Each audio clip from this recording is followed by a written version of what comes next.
Hi guys, அஸ்ஸலாமு அலைக்கும். Welcome to Das kitchen. இன்றைக்கி தாஸ் கிச்சனில் என்ன செய்ய போகிறோன்னா காலிஃப்ளவர் ஆனியன் கிரேவி தான் செய்ய போகிறோம். வாங்க எப்படி செய்யறது பார்க்கலாம். இதுக்கு வந்து நான் ஒரு காலிஃப்ளவர் ஃபுல்லாக எடுத்திருக்கேன். கழுவி சுடு தண்ணியில் உப்பு போட்டு வச்சுருக்கேன்.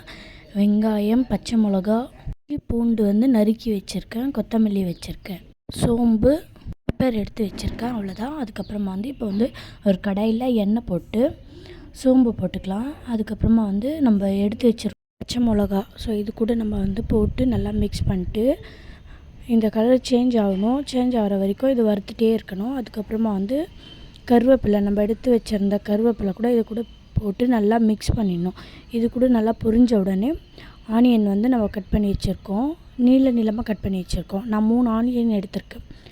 இது வந்து நல்லா மிக்ஸ் பண்ணி இது வதங்கி கலர் சேஞ்ச் ஆன உடனேயே நம்ம வந்து இந்த காலிஃப்ளவர் இதை எடுத்து நம்ம இதில் போட்டு நல்லா மிக்ஸ் பண்ணி, தண்ணியே போடக்கூடாது. இதில் கொஞ்சம் அப்படியே எண்ணெயிலேயே வேகணும். அப்போ தான் நல்லாயிருக்கும். தண்ணியே போட மாட்டேன் நான். நல்லா மிக்ஸ் பண்ணி மூடி போட்டு வச்சிடலாம். ஒரு 5 நிமிஷம் மூடி போட்டு வச்ச உடனே வெந்துடும். லாஸ்ட்டு வந்து நம்ம பெப்பர் போட்டு நல்லா மிக்ஸ் பண்ணி இறக்கிட வேண்டியது தான்.